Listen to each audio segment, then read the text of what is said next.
студиото со вас, Маријан Ников.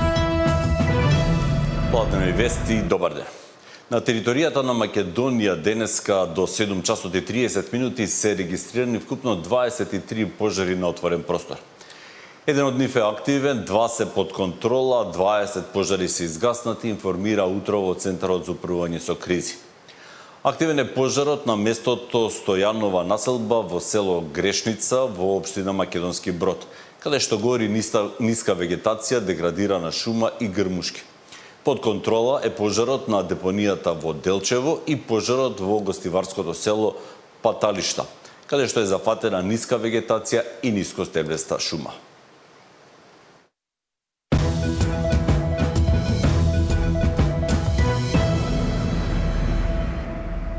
Од Министерството за здравство информираа дека се известени од компанијата носител на одобрението за ставање во промет на лекот Фостер, што се наоѓа на позитивната листа на лекови, дека се направени промени во интерес на пациентите на кои им е потребен. Почнувајќи од овој месец, осигурениците повторно ќе може да го подигаат лекот од аптеките без доплата, односно само со плаќање на законски утврдената партиципација за услугата по рецепт. Тоа важи и за другите лекови што ги содржат истите активни компоненти и се користат за третманот на хроничната обструктивна белодробна болест, појасни од Министерството за здравство. Оттаму потенцира дека во континуитет се спроведуваат активности насочени кон обезбедување поголема достапност на лекови за пациентите по поприфатливи цени.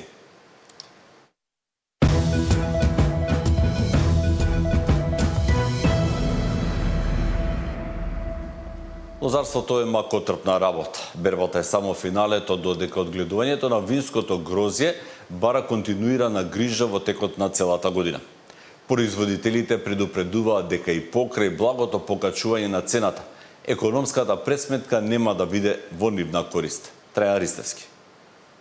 Започнуваат и калкулациите на лозарите за годинашната реколта, но и за откупната цена. Според најавите, винското грозје ќе се откупува по цена повисока во однос на лани, со минимално покачување. Меѓутоа, лозарите не се надеваат на подобра заработка. Причината е намалениот род, кој според нив е последица на временските непогоди, што ги зафатеа лозовите насади во повеќе лозарски региони. Од Асоциацијата на земјоделци велат дека иако квалитетот на грозјето е задоволителен, приносите ќе бидат значително пониски од минатогодишните. Оваа година може ќе биде со намален принос. Март месец имаше измрзнување, а и од невремето има некаде погодено во некои региони, меѓутоа квалитетот е добар.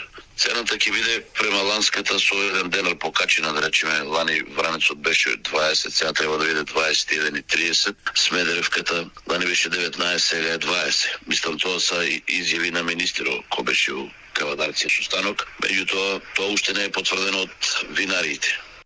Лозарите велат дека лозарството е макотрпна работа, бербата е само финалето, а одгледувањето на винско грозје бара континуирана грижа во текот на целата година. Тешко како не е тешко. Му дига сетија за качење на орао.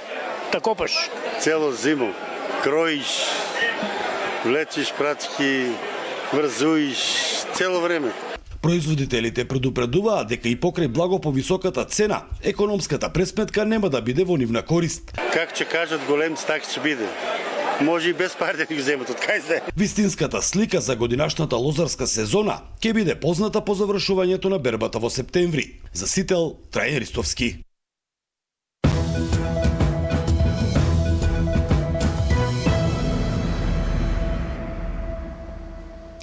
Фрлањето на отпад на недозволени места е сериозен проблем секаде, а особено дава лоша слика ако тоа е во туристичко место. При тоа сето тоа представува закана за животната средина за јавното здравје.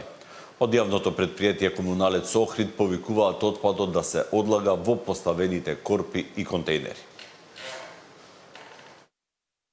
Цели покукнени градежен шутин е различен отпад расфрлан околу контейнерите го наградуваат градот, иако постојано се расчистуваат дивите депони. За кратко време на истото место повторно никнуваат нови. и покрај 30 поставени камери на најкритичните места, кои се користат како доказ за идентификување и казнување свеста кај населението е на ниско ниво. Околу континерите континерите се намени исклучиво за комунален отпад, кај што вршиме собирање на некои локации дури 3 пати дневно, поради зголемена фреквенција и поставеноста према централното градско подрачје, но и покрај нив имаме оставање на таков отпад. Тоа е казливо, значи имаме прекршување на закон за јавна чистота, имаме поставено видеонадзор на 30 локации кај што имаме проблем. Значи во градот, но се уште таа свест е на многу ниско ниво. Неопходни се поригорозни казни за несовесните граѓани кои фрлаат отпад на недозволени места и представуваат сериозна закана за животната средина, јавното здравје и туристичкиот имидж на градот.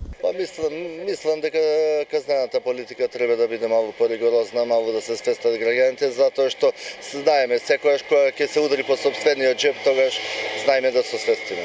Од јавното претпријатие Охридски комуналец апелираат до сите посетители и граѓани да придонесат за зачувување на чистотата на градот. Оттаму повикуваат отпадот да се одлага во поставените корпи и континери, а со одговорното однесување да се помогне Охрид да остане уредна и привлечна туристичка дестинација.